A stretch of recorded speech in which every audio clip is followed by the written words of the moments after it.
Many local organizations in San Diego have been impacted by the coronavirus, obviously, and one of those is Just in Time for Foster Youth, which provides support to those transitioning from the foster care system.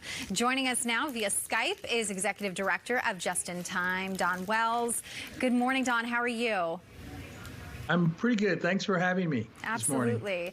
So for people who are unfamiliar, I mean, we've talked to Just in Time for Foster Youth many times about the incredible service they provide to a select group of individuals that may kind of get lost in the big scheme of things.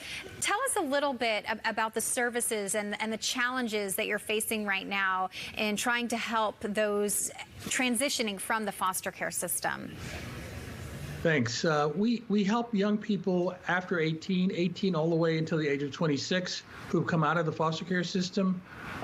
We have found that one of the big things that is the biggest gap for those young people is being disconnected. They were disconnected from their parents and their family when they were younger. They were disconnected when they were in the foster care system and being moved around a lot.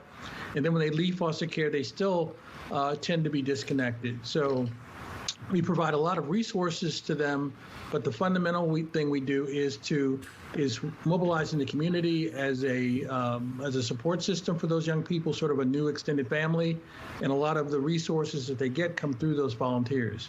So that's what we do, and as you can imagine, because we're all about community, the COVID-19 situation has created some challenges for us because making all those connections is difficult when everybody's being told to sort of distance themselves from each other. So we've had to try to be very creative in keeping that community together during this time. So how are you adapting? What steps have you taken to accommodate the restrictions that are placed on us? So we had a meeting right when the governor's directive came down at our organization, and we adopted our ABC approach to this. One is just what you said, adapting to the new normal. So we knew that there was going to be a big influx in just basic need support for our youth because we knew that they were losing their jobs. You know, a lot of them work at restaurants and other places that were closing down. So we said that we have to put our emphasis toward that rather than the workshops that we do on a regular basis. So that was the first thing, to really say we're going to meet those basic needs. The second one, the B, is be proactive, which meant we started to look at all of our services and said, what can we do online? How can we do some workshops online when we are ready to do that? How can we even have groups online and bring everybody together to talk about the challenges they face so that people have that feeling of support? And the third thing is the C was to communicate so that connections remained. So we reached out to about 400 of our participants so far, and with direct conversations, individual conversations about what they were facing and what their pain points were.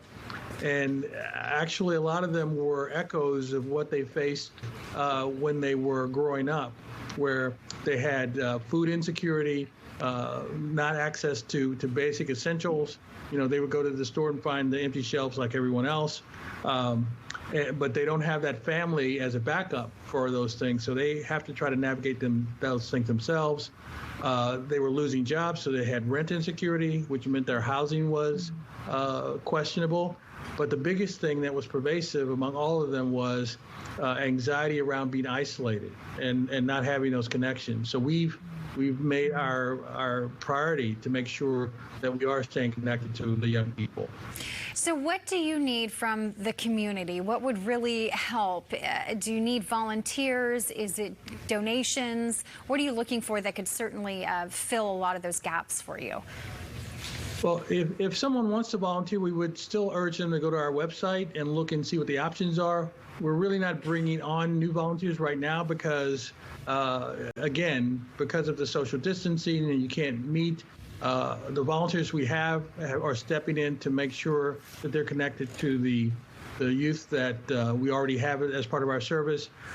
We are looking for gift cards because, as I said, the food insecurity is part of this until people start getting their jobs back. So to donate gift cards would be a great benefit. Or you can just go onto our website, which is jitfosteryouth.org, and we are always accepting contributions so we can keep our staff intact and help us to keep doing what we do best and make sure that the youth that we serve understand that we're going to be here no matter what. Our supporters can help us to fulfill that promise. You're doing a great job adapting to a tough situation, and we are so grateful for the service that you do provide. So again, there's the website there, jitfosteryouth.org, and certainly reach out if you can. Don Walls, good to see you. Thank you so much. Stay safe. Thank you again. You too, be safe also.